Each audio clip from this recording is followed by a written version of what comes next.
Now we are proving the second theorem, that is he given the resolvent set rho of t of a bounded linear operator. Resolvent set ante it should satisfy the three condition R1, R2, R3 property. That means R lambda of t is exist bounded and dense in the whole space X. Then is a bounded linear operator on a complex Banach space X is open. Hence the spectrum sigma of t is closed.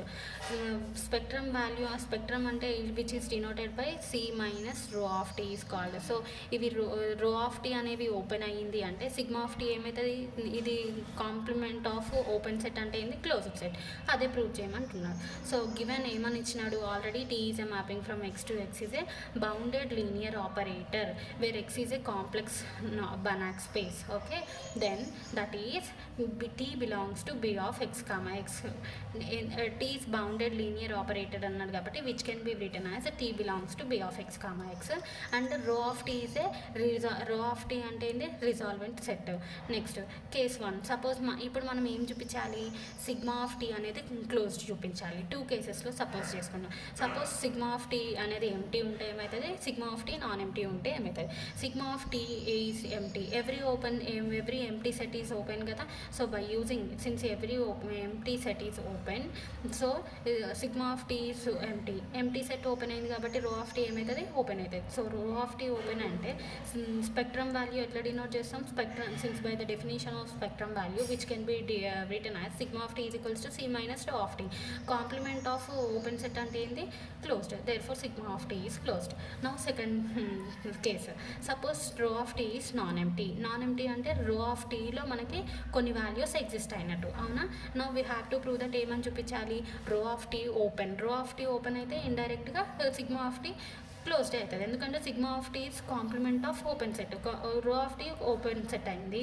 మనం total complex సెట్లో నుంచి open set తీసేస్తే మీకు మిగిలేదు ఏంది, closed set. అట్లా చూపిస్తాం. So ఈ second కేసులో మనం రో ఆఫ్ టీ అనేది నాన్ ఎంటీ తీసుకున్నాం. నాన్ ఎంటీ అంటే దాంట్లో ఎలిమెంట్స్ ఎగ్జిస్ట్ అయ్యాయి. సో ఆ ఎలిమెంట్ని మనం ఏమనుకుంటున్నాము అంటే let lambda naught is any.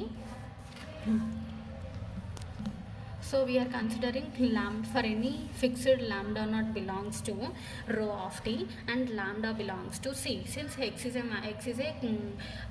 normal space, complete complex normal space కాబట్టి Banach space కాబట్టి Banach space అంటే ఏంది, complete normal space is called Banach space. So now we are తర్వాత సో రో ఆఫ్ టీ అనేది non empty కాబట్టి ఒక element consider చేసుకున్నాము. Next we're considering T minus lambda I. T minus lambda ఐకి ఇప్పుడు ఇందులో మనం ఏం చేస్తున్నాం, లాంబ్డా నాట్ ఐ అనేది యాడ్ సబ్ట్రాక్ట్ చేస్తున్నాం. సో ఇందులో నుంచి టీ మైనస్ లాంబ్డా ఐ అనేది కామన్ తీస్తే ఇక్కడ టీ మైనస్ లాంబ్డా ఐ లేదు అంటే డివైడ్ అవుతుంది. అంటే దాని మీనింగ్ ఏంది, పైకి పంపిస్తే ఇన్వర్స్ ఎగ్జిస్ట్ అవుతుంది, రాసినారా.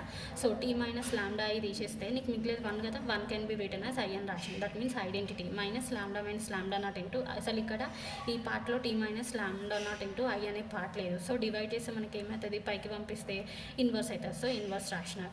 ఈ టోటల్ పార్ట్ని వాడు ఏమనుకుంటున్నాడు, T1 తీసుకున్నాడు. Okay, so T lambda nought, దీన్ని ఏమని రాసుకోవచ్చు, tea lambda can be written as T lambda is equals to మనం టీ మైనస్ లాంబ్డా ఐ అని రాసినాం. సో ఇక్కడ నాట్ అని ఉంది కాబట్టి T lambda not is equals to, so ఈ T minus lambda nought I can be written as T minus lambda nought I.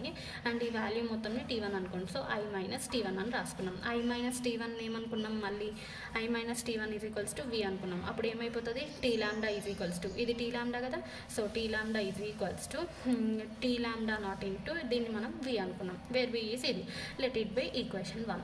So since by hypothesis he given T is a bounded linear operator and we are supposing that lambda naught is rho of t is non-empty. That means we are taking an element lambda naught is belongs to rho of t అని తీసుకున్నాం. So by known theorem T అనేది bounded linear operator అయ్యి non empty అయితే inverse అనేది exist అవుతుంది. So which implies since by known theorem R lambda not is equals to T lambda inverse. Since by the definition of ఈ set నుంచి resolvent set నుంచి. Resolvent set అంటే ఏంది, inverse exist అవ్వడం కదా. So by known theorem resolvent set అవుతుంది. Resolvent set అంటే T lambda nought inverse exist and defined on whole space X is bounded. Okay, which implies therefore R lambda nought of T అనేది bounded అయింది, which belongs to B of X comma X. Bounded linear operator అంటే B of X comma X అని రాస్తాం కదా. So T అనేది bounded linear operator కాబట్టి R lambda not also belongs to B of X comma X. R lambda nought ఉంటే lambda minus lambda not into R lambda nought of T also belongs to B of X comma X కదా. So దీన్నంతా మనం ఏమనుకున్నాం, T1, which implies T1 belongs to B of X comma X. నా ఇప్పుడు మనం ఏం consider చేసుకుంటున్నాము, if నామ్ T1 ఈజ్ లెస్ దెన్ 1 అనేసి మనం కన్సిడర్ చేసుకుంటున్నాం. Less than 1 then V inverse, then V value ఏం కన్సిడర్ చేసుకున్నాం చూడండి మనం ఇక్కడ, I minus T1 by equation 1. Then V inverse is equals to I minus T1 whole inverse. I minus T1 whole inverse అంటున్నాను. ఐడెంటిటీలో నుంచి minus inverse whole ఇదంతా అయితే ఏమవుతుంది, పాజిటివ్ అవుతుంది. సో అందుకే summation J is equals to 1 to infinity T1 whole power J. T1 is equals to అంటే T1 ఎంత, lambda minus lambda not into ఈ వాల్యూ సబ్స్టిట్యూట్ చేసినాడు ఇక్కడ. So summation J is equals to 1 to infinity T1 అంటే value substitute చేసి whole power Jకి తీసుకున్నారు. Lambda minus lambda not belongs to ఇదంతా ఎందులో ఉంది, belongs to. So in B of X comma X.